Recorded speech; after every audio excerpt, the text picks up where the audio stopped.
Terpilih secara aklamasi, Autan Pati resmi nahkodai IKASI Maluku Tengah.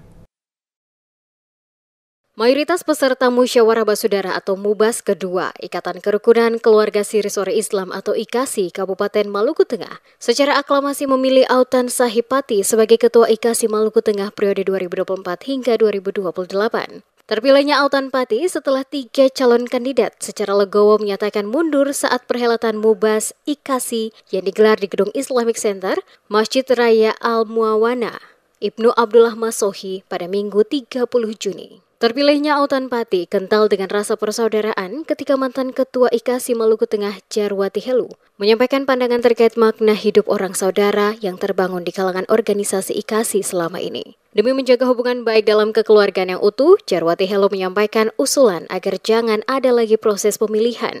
Usulan itu mendapat respon positif calon kandidat dan peserta MUBAS.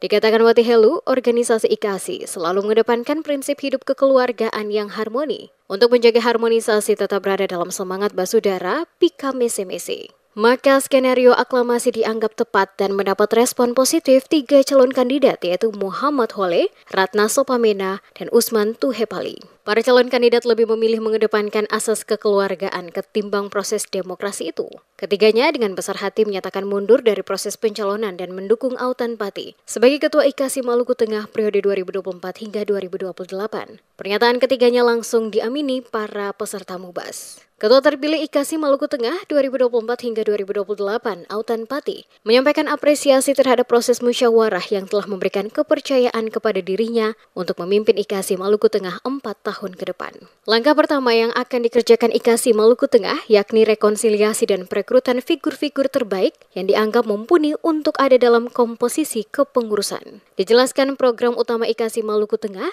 lebih kepada inovasi pemberdayaan dan peningkatan SDM melalui kegiatan yang bermanfaat yang dapat dirasakan langsung oleh warga IKASI. Tidak hanya upgrading kemampuan dalam berorganisasi saja, melainkan juga meningkatkan kecakapan dalam hal pengembangan pola pikir inklusif. Dengan program berbasis inovasi, diharapkan nantinya turut berkontribusi mendukung program Pemda secara nyata untuk menjadikan Kabupaten Maluku Tengah sebagai jendela Indonesia Timur menuju Maluku Emas.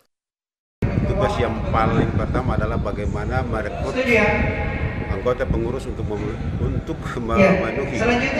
komposisi kepengurusan itu adalah mereka yang memiliki kapasitas, karena dengan kapasitas itulah daripada kepengurusan itu mereka bisa berpartisipasi dari mereka, karena sudah ada bisa berpartisipasi tentunya dari pengurus itu juga telah melakukan pengamatan atau penilaian, dan kemudian setelah itu lalu dari hasil observasi dan pengamatan itu mereka melakukan inovasi sesuai dengan program dan amanah yang diberikan lewat musyawarah 2 IKASI, lewat musyawarah basudara 2 IKASI Kabupaten Maluku Tengah 2024. Pada kesempatan yang sama, Ketua Panitia Penyelenggara MUBAS Rizal Pati berharap IKASI terus berinovasi dan membentuk program-program yang tidak hanya memberikan manfaat bagi anggotanya, tetapi juga masyarakat luas. Ya, harapan IKASI Kabupaten Maluku ke depan adalah kita berharap supaya IKASI ini bisa melakukan inovasi baru. Lalu yang kemudian bisa lebih memperhatikan kondisi umat, yaitu secara khusus adalah warga IKASI Kabupaten Maluku Tengah ke depan lebih baik. Diketahui Steering Komite menetapkan dan mengesahkan Autan Sahipati sebagai Ketua Umum IKASI Maluku Tengah periode 2024 hingga 2028. Ketua terpilih bersama dan 4 reformatur diberikan waktu 15 hari untuk menyusun kepengurusan lengkap IKASI Maluku Tengah periode 2024 hingga 2028.